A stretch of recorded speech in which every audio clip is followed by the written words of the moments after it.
Hi, Emma Goss here with KTVU, Fox 2 News. Question about what we're seeing with the headlines in terms of March Madness. We know Steph Curry tweeted calling out the NCAA about what's going on with women versus men's facilities and swag bags and different things that men have that women don't at March Madness. Do you have a response to that? Well, I saw the story today. I saw the photos of the two respective weight rooms, and it was really ridiculous. And I hope that the NCAA is clearing that up right away and getting the women the facilities that they deserve. Other than that, I don't really know anything more beyond that story. I do know that we with the Warriors, we really support women's sports. We all have a very personal connection. I know for me, through my daughter, playing college volleyball, seeing what sports can do for every young person, and then beyond, just childhood, going into career opportunities, whether it's working in sports or being professional athletes. The women deserve every opportunity that the men get. And I'm glad that people are making that point today. It's important. Thank you so much. Mm-hmm. Hey, Coach, Anthony Flores with NBC Bay Area. In less than 2 weeks, the Warriors will have an all-female crew doing your guys' games. Joined, of course, by Kerr. Just wondering what it means to you to work for an organization that's kind of always out in the forefront and giving opportunities like this.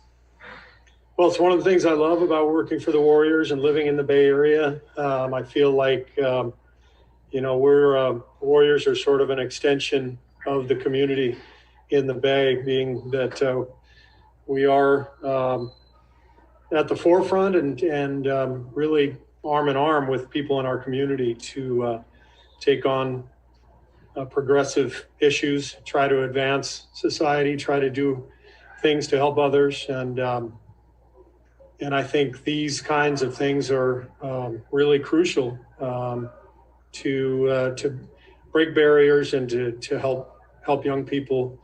And in this case, help young women. And that's really crucial to us. Hi, Draymond.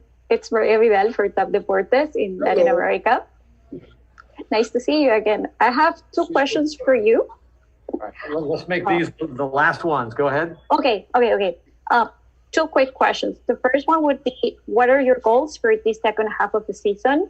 And the second one, since this is Women's Empowerment Month, what message would you give to all young girls out there?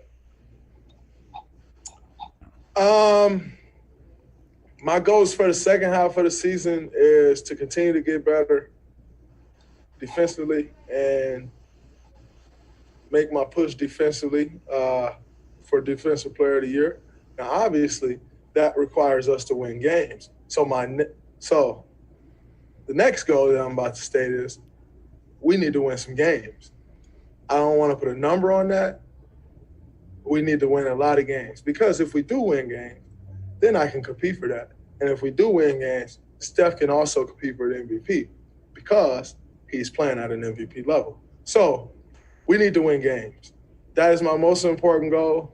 And all my other goals will fall into place if we just win basketball games. So that is my main goal for the second half of the season. To all the young girls out there, I would say, as incredible as Women's Empowerment Month is, don't let them tag a month on you. Just like I think tagging a month on Black History Month is ridiculous, tagging a month on women is ridiculous to me. So don't allow them to tag you with this month and make you feel like, oh, you're being empowered because they're saying, what is this, March? That March is Women Empowerment Month. Empower yourself all year.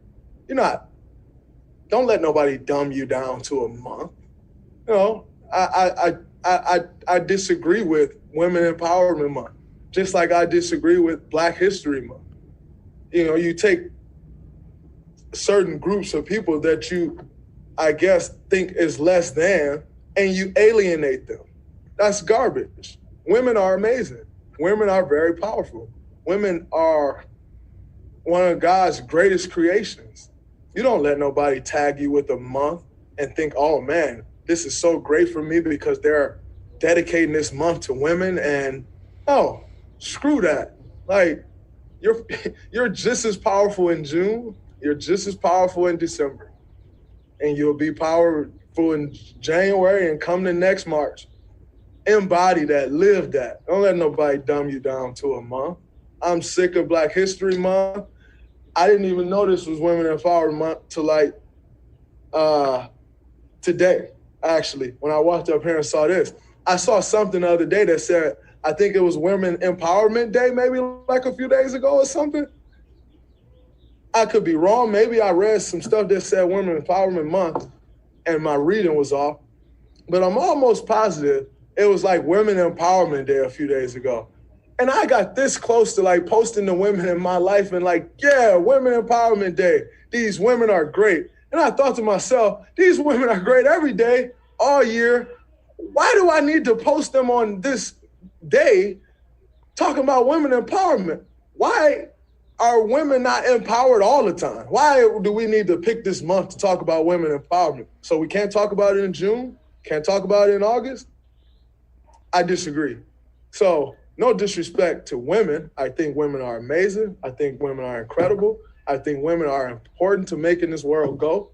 But the Women Empowerment Month thing, I just can't get with it because to me, it feels like an alienation, just like Black History Month, and I just can't roll with that.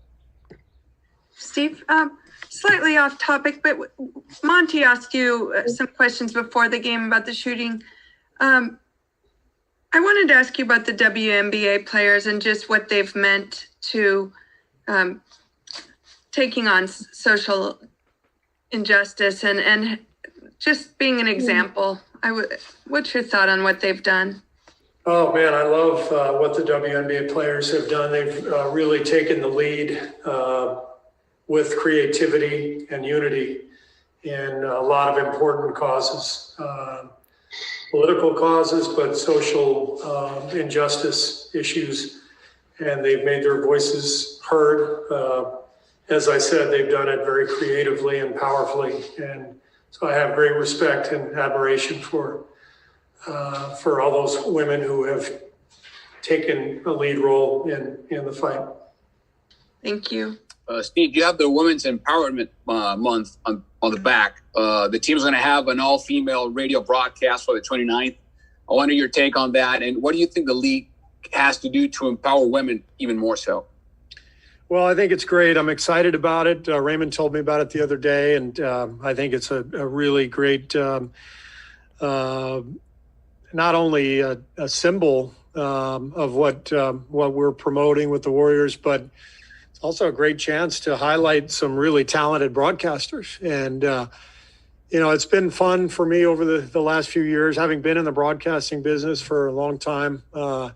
Been fun to see the league start to expand opportunities for women. Seeing Roz and Kareth both really shine, as our sideline reporters over the years, getting to know Doris Burke, who is just an unbelievable analyst. There's a lot of well-qualified women out there, and I hope that part of this Women's Empowerment Month is giving more and more women opportunities at every level, whether it's front office jobs, coaching jobs, broadcasting. But that's the idea, is to remind everybody there's a lot of incredibly talented women out there who should be given every opportunity in the sports world. And changing the subject a little bit, can you tell me about what it says right on your back, Women's Empowerment Month? What does that mean to you? And what does it mean to you also to be a girl's dad? Yeah, I'm a girl dad and a boy dad. I've got 2 boys and a girl. My daughter can do no wrong, much to the chagrin of her brothers, who make mistakes all the time. My daughter never makes a mistake. That's part of being a girl dad. No, I think Women's Empowerment Month for the NBA, for the Warriors, It's very meaningful from the standpoint that women historically have been mistreated in throughout history, and in many cases second-class citizens. And I think part of what we're trying to promote in the NBA and through the Warriors is that women should have every right and every ability to do anything they want in life. And that's how we all feel about our daughters and the women in our lives. And the NBA is doing a great job of helping to promote that ideal. Thank you. Mm-hmm. Hey, Kevon, have you seen the posts about the difference between the men's NCAA tournament, like their weight room, their food, their swag bag, and what the women are getting at their tournament? Yes, I have been seeing that. I think it's a shame that it's still a big difference like that. You know, the women's tournament, they should have the same thing as the men. They're going out there competing and putting on and compete for the schools and putting on a show for the fans, just like everybody else, just like the men's side. So they should get the same amount of perks and amount of requirements, you know, to go out there and compete at a high level. You need a weight room, you need the proper treatment facilities, and it's a shame that they're getting second fiddle. Are you following the difference between the NCAA men's tournament with their weight room, with their food, with their swag bags, and what the women are getting?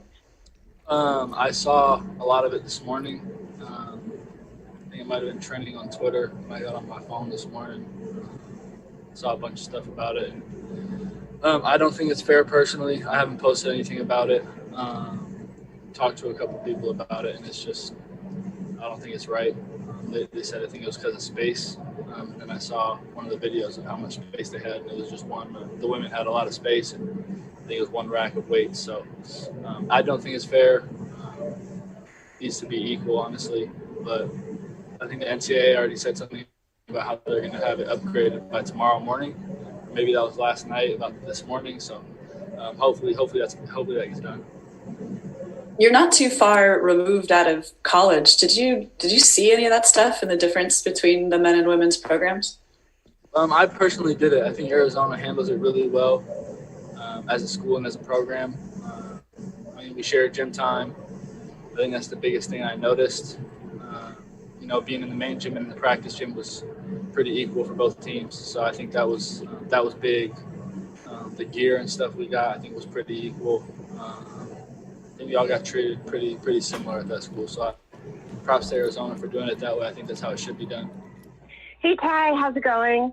Good, how are you? Real good, thank you. So it's just recently International Women's Day, and I'm curious, from your short time working with Natalie Nicase, what has struck you the most about her, and could you see her potentially becoming a head coach in the league one day? I mean, her work ethic. I think just the way she's grinded, each year, started out player development, then she started doing scouts, and then she was in the video room. She's constantly just worked her way up every single year. And just seeing her hard work and dedication and understanding and knowing the game. And it's funny because I told Natalie yesterday, because the G League's over, and she just, anything I need, preparing, getting ready for the playoffs, or, whatever we need throughout the course of the season. She's always writing notes from every practice, from every game. And these are things you're not even asking for. She's just doing it on her own to let you know she's working. And I think when you have hard work and dedication, you can accomplish anything. And I could definitely see her being a head coach one day because she puts the work in, the passion for the game that she has, and she loves the game as well.